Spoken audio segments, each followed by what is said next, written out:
10,000 کا موبائل بھی ہم خریدتے ہیں تو اس کو چلانے کا ڈھنگ سیکھتے ہیں، اس کو لاک کیسے کرتے ہیں، اس پہ فلاں ایپ کیسے یوز کرتے ہیں نہیں معلوم تو یوٹیوب کے ذریعے ہم تلاش کرتے ہیں کہ ہمارے یہ موبائل ہم اس کو کیسے استعمال کریں۔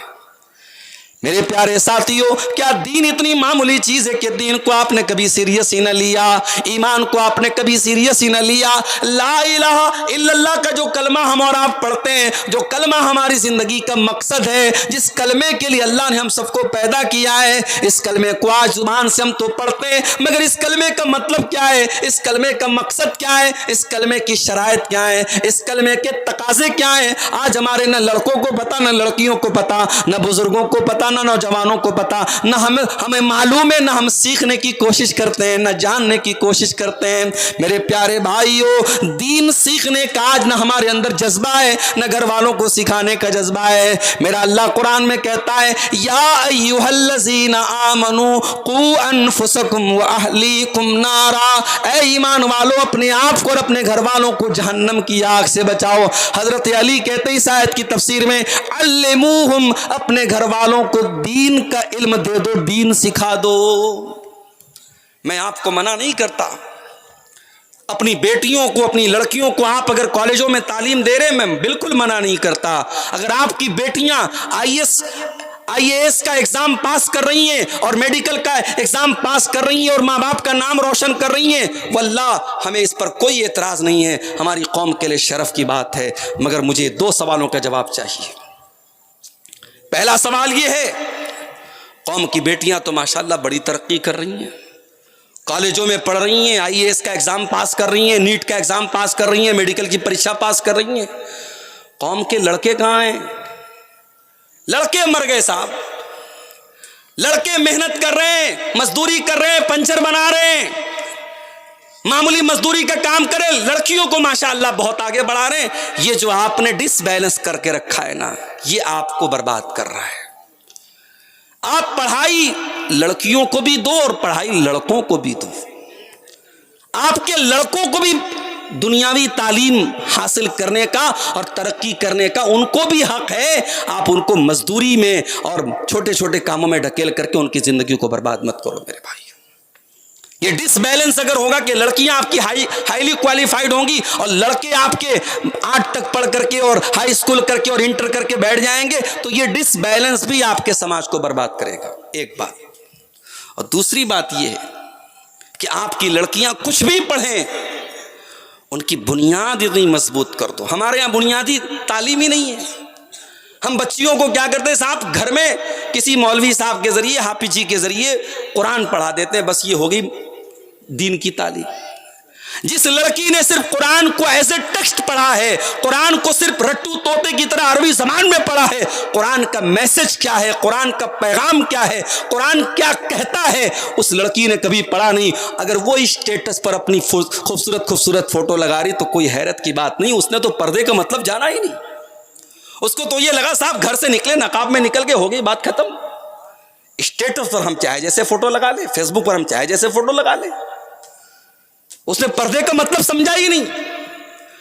جس لڑکی کو آپ نے دین کی تعلیم نہیں دی، کسی بہروپیے نے آ کر کے اسلام کے بارے میں اس کا برین واش کیا، اس کے دماغ پہ پٹی پڑائی کہ اسلام نے تجھے قید کر کے رکھا ہے، تجھے پردے میں رکھا جاتا ہے، تجھے گھر میں نکلنے پر تیرے اوپر پابندیاں ہیں، آجا میرے مذہب میں آجا، آزادی ہے تیرے اوپر، تو کیا کھائے گی، کیا پہنے گی، کہاں جائے گی، کوئی روکنے والا نہیں، کوئی ٹوکنے والا نہیں۔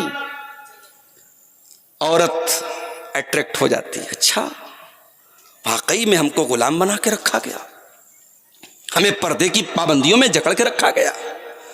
ارے نادان لڑکی، یہ پردہ جو تجھے جس پردے کا حکم دیا گیا، یہ کوئی پابندی نہیں ہے، یہ کوئی تجھے رسی سے جکڑا نہیں گیا ہے، یہ تیری عزت کی حفاظت کا ذریعہ ہے۔ یہ اللہ تبارک و تعالیٰ کی نظر میں تو کتنی قیمتی ہے، تیری قیمت، تیری ویلو کا ایک طریقہ ہے، تیری ویلو بتانے کا ایک طریقہ ہے۔ جب تو گھر سے پردے میں نکلتی ہے تو ہزاروں لاکھوں وہ نظریں، وہ عیاش نظریں، وہ ہوسناک نظریں جو تیرے تعاقب میں لگی رہتی ہیں، جو تیرے پیچھے لگی رہتی ہیں، جب تو پردے میں نکلتی ہے وہ مایوس ہو جاتی ہیں۔ شیطان اپنے مشن میں ناکام ہو جاتا ہے کہ نہیں یہ پردے والی لڑکی ہے، ہم اس کے اس کو چھیڑنا تو بڑی دور کی بات ہے، اس سے بات کرنا تو بڑی دور کی بات ہے، یہ تو سر سے پیر تک نقاب میں ہے، پردے میں ہے، ہم تو اس کے جسم کے ایک حصے کو بھی نہیں دیکھ سکتے۔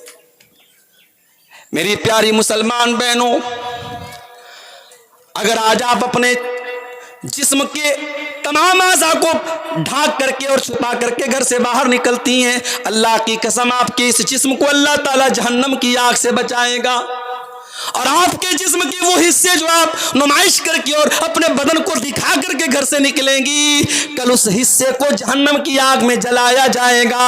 اگر جہنم کی آگ آپ کو برداشت ہے اور وہ نقاب کا کپڑا آپ کو برداشت نہیں ہے، اپنے بدن کو کور کرنا برداشت نہیں ہے، تو شوق سے اپنا یہ شوق پورا کر لو۔ میں ایک بڑی موٹی سی مثال دیتا ہوں۔ 10-20 ہزار کا موبائل ہوتا ہے تو ہم لوگ اس کو ایسے جیسے تیسے کہیں بھی رکھ لیتے ہیں، مگر 1,00,000 1.5 لاکھ والے جو موبائل آتے ہیں، آئی فون آتا ہے اور سیمسنگ کے بعض موبائل آتے ہیں 1.5-2 لاکھ کے آتے ہیں۔ اچھا، میرے بعض دوست مجھ سے کہنے لگے مولانا آپ اتنی جگہ تقریر کرنے آتے، آپ آئی فون کیوں نہیں لے لیتے؟ میں نے کہا بھیا مجھ سے نہیں ہو پائے گا۔ ایک مرتبہ بہار میں جا رہا تھا میں، مظفر پور کی طرف ایک پروگرام میں، موبائل میں چارجنگ ختم ہو گئی میری، اور صبح کا ٹائم میرے اترنے کا ٹائم تھا وہاں پہ۔ میں نے دیکھا موبائل کی چارجنگ ختم ہو گئی، وہاں اسٹیشن پر اتروں گا، پروگرام والوں کا فون آئے گا، ان سے کانٹیکٹ کرنا ہوگا۔ میں نے موبائل کو چارجنگ میں لگایا تکیہ کے نیچے رکھ کے، اور میں سو گیا۔ کوئی اللہ کا بندہ آیا اور دھیرے سے اس نے تکیہ کے نیچے سے موبائل لے کے غائب ہو گیا۔ اب موبائل تو چلا گیا، اب اس کے بعد جو پریشانی ہوئی اللہ ہی جانتا ہے کہ کتنی پریشانی مجھے ہوئی۔ تو میں نے کہا بھائی میں 1,00,000 1.5 لاکھ کا موبائل چلو کہیں سے انتظام کر کے لے بھی لوں، تو ایسا موبائل لینے کا کیا فائدہ ہے کہ چوری ہو جائے تو ہارٹ اٹیک آ جائے بھائی۔ تو آج کل یہ شوق بھی بڑا مسئلہ ہے، ہمارے نوجوان جو ہے نا اپنی حیثیت سے زیادہ کا شوق پالتے ہیں۔ وہ جو کہاوت ہے نا کہ جتنی بڑی چادر ہے اتنا ہی پیر پھیلاؤ، تو چادر چھوٹی ہے تو بھائی آپ پورا پیر پھیلائیں گے تو پیر تو کھل جائے گا نا۔ آپ کی طاقت اور آپ کی حیثیت نہیں ہے تو آپ لاکھ روپے کا فون کیوں لے رہے ہو؟ اس کو قسط پر لے رہا ہے۔ ہمارے پاس یہ سوالات بہت آنے لگے ہیں، مولانا صاحب فائننس پر موبائل لینا کیسا ہے؟ مسئلہ اپنی جگہ ہے بھائی، فائننس پر کوئی سامان لینے کی کیا شرعی حیثیت ہے؟ آپ کے پاکڑ کے جو بڑے بڑے علماء ہیں آپ ان سے پوچھئے، جائز ہے فائننس پر سامان لینا، جائز ہے مگر بڑی کنڈیشنز ہیں۔ اور آپ کے انڈیا کی جو فائننس کمپنیز ہیں، چاہے وہ بجاج کا کارڈ ہو، چاہے وہ آپ کی اور کمپنیاں ہو، آپ وہ کنڈیشن پوری نہیں ہوتی ہے وہاں پہ۔ اگر وہ 0% انٹرسٹ بھی دے رہی ہیں تب بھی اگر آپ کی مہینے کی ای ایم آئی 2 تاریخ کو کٹ رہی ہے اور 2 تاریخ کو آپ نے پیسہ نہیں پے کیا، 4 تاریخ کو پے کیا، فوراً پینالٹی لگے گی، اور یہ پینالٹی حرام ہے۔ کون سی کمپنی ایسی ہے جو آپ سے پینالٹی نہیں لگی؟ تو کوئی چیز آپ نقد میں الگ قیمت میں لے اور ادھار میں اور فائننس میں الگ قیمت میں لے، جائز ہے، مگر کنڈیشنز ہیں اس میں۔ آج وہ کنڈیشنز ہمارے انڈیا کی بہت کم کمپنیاں ہی پوری کر سکتی ہیں، اس لیے بہت شدید مجبوری ہو، جیسے کوئی بڑی کار لینا ہے، 4 ویلر لینا ہے، تو لوگ بتاتے ہیں کہ اس کو کیش لینے میں بڑے مسائل ہیں، اس کو فائننس ہی کرانا پڑتا ہے، تو وہ ایک مجبوری ہو سکتی ہے۔ آپ موبائل فائننس کرا رہے ہیں، آپ 10,000 کا موبائل لے سکتے ہیں مگر آپ 40,000 کا لے رہے ہیں، آپ مہینے مہینے قسط بھر رہے ہیں، تو یہ شوق جو پورا کرنے کا معاملہ ہے میرے بھائیوں، یہ آج ہمارے نوجوانوں کو برباد کر رہا ہے۔ تو قیمتی جب موبائل ہوتا ہے تو آدمی اس کی حفاظت کرتا ہے۔ اسلام کی نظر میں عورت بھی قیمتی ہے، اتنی قیمتی ہے کہ اللہ کے نبی فرماتے ہیں الدنیا کلھا متاع، دنیا پوری کی پوری فائدہ اٹھانے کی چیز ہے، وخیر متاع دنیا، اور دنیا کی سب سے قیمتی دولت المرأۃ الصالحہ، نیک عورت ہے، سب سے قیمتی دولت نیک عورت ہے۔ میری پیاری بہنوں، آپ جب پردے میں نکلتی ہو، آپ کا پردہ دنیا والوں کو کیا پیغام دیتا ہے؟ اللہ قرآن میں کہتا ہے یا ایھا النبی قل لازواجک وبناتک ونساء المؤمنین یدنین علیہن من جلابیبہن، اے نبی اپنی بیویوں سے کہہ دیجئے، اپنی بیٹیوں سے کہہ دیجئے، اور تمام مسلمان عورتوں سے کہہ دیجئے جب وہ اپنے گھر سے نکلے یدنین علیہن من جلابیبہن، تو وہ اپنے اوپر جلباب ڈال لیں۔ یہ قرآن کا حکم ہے، یہ یونیورسل حکم ہے۔ یہ جھارکھنڈ کے آپ کے مجلاڈی گاؤں پر بھی اپلائی ہوگا اور بنگال کے علاقوں میں بھی اپلائی ہوگا. بڑی عجیب بات ہے صاحب. میں بنارس کا رہنے والا ہوں. ہمارے بنارس میں کچھ مسلمانوں کی برادریاں ایسی ہیں جہاں عورتیں پردہ ہی نہیں کرتی. وہاں کہا جاتا ہے صاحب یہ برادری مسلمانوں کی, یہ فلاں برادری, ان کے پردہ نہیں ہے. پردے کا تعلق کسی برادری سے نہیں ہے میرے بھائیوں. پردے کا تعلق کسی کاسٹ سے نہیں ہے, کسی جاتی سے نہیں ہے. پردے کا تعلق اسلام سے ہے, پردے کا تعلق قرآن سے ہے, پردے کا تعلق مسلمان سے ہے. اللہ قرآن میں کہہ رہا ہے یدنین علیہن من جلابیبہن, جب یہ عورتیں گھر سے نکلیں تو اپنے اوپر جلباب ڈال لیں, اپنے اوپر چادر ڈال لیں. اب ذرا غور کرنا میری بہنوں, جو مسلمان عورت ہوگی وہ پردے میں نکلے گی.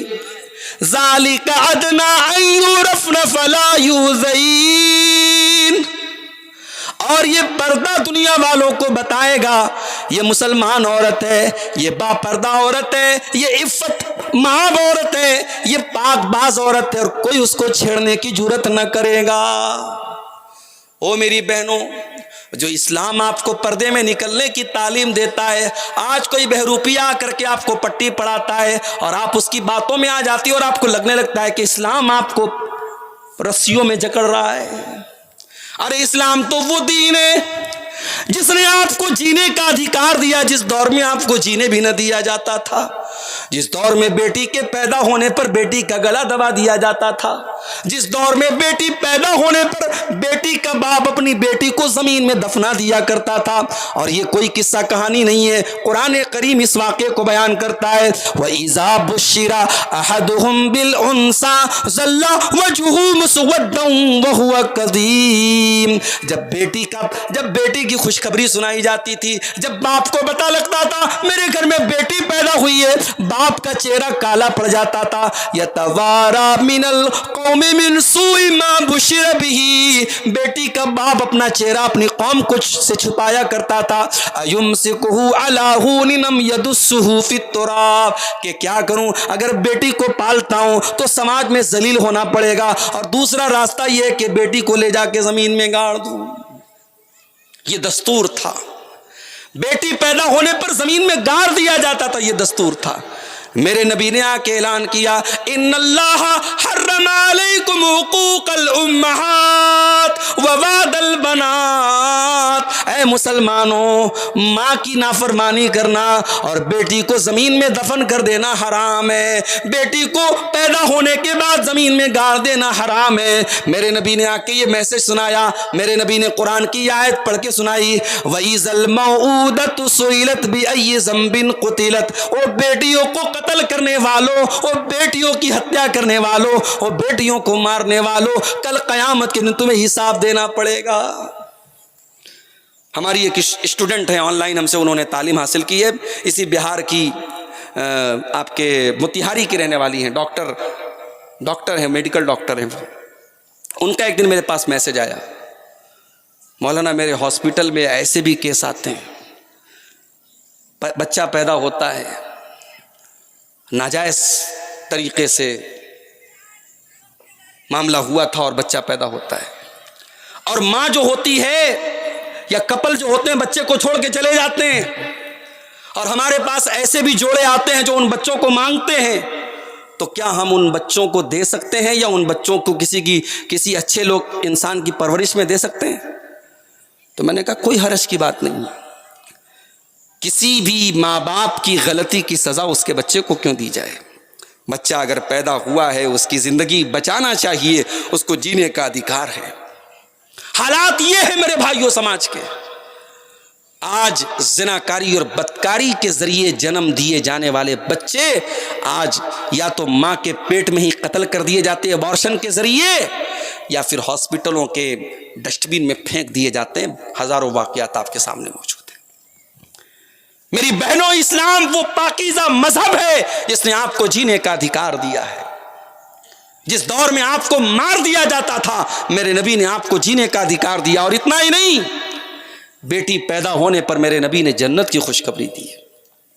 آپ نے فرمایا من ابتلی من هذه البنات شیئا کن لہ سترا من النار، جس کو اللہ تعالیٰ بیٹی دے کر کے آزماتا ہے، جس کے حصے میں بیٹی آتی ہے، جس کو بیٹی کی پرورش کرنا پڑتا ہے اور اس امتحان میں وہ کھرا اتر جاتا ہے، اللہ کے نبی فرماتے ہیں کن لہ سترا من النار، وہ بیٹیاں اپنے ماں باپ کو جہنم کی آگ سے بچاتی ہیں۔ اور آپ نے یہ بھی فرمایا من آل جاریتین، جس نے 2 بیٹیوں کو پالا حتیٰ تب لوگا، یہاں تک کہ وہ بیٹیاں جوان ہو گئیں، جا یوم القیامہ، وہ انسان قیامت کے دن آئے گا اس حال میں آئے گا انا وہوا کہاتین، آپ نے اپنی دونوں انگلیوں سے اشارہ کر کے فرمایا جیسے یہ دونوں انگلیاں ایک دوسرے سے ملی ہوئی ہیں، ایک دوسرے سے اٹیچ ہیں، بیٹی کو پالنے والا اور بیٹی کو پالنے والی، بیٹی کی پرورش کرنے والے ماں باپ قیامت کے دن اللہ کے نبی کے ساتھ رہیں گے۔ یہ مقام ہے بیٹی کی صحیح پرورش کرنے والے کا۔ میری بہنوں، اسلام کے تعلق سے کوئی برین واش کرتا ہے اور آپ کا برین واش ہو جاتا ہے، یہ حیرت کی بات ہے۔ کہیں نہ کہیں بنیاد کمزور ہے۔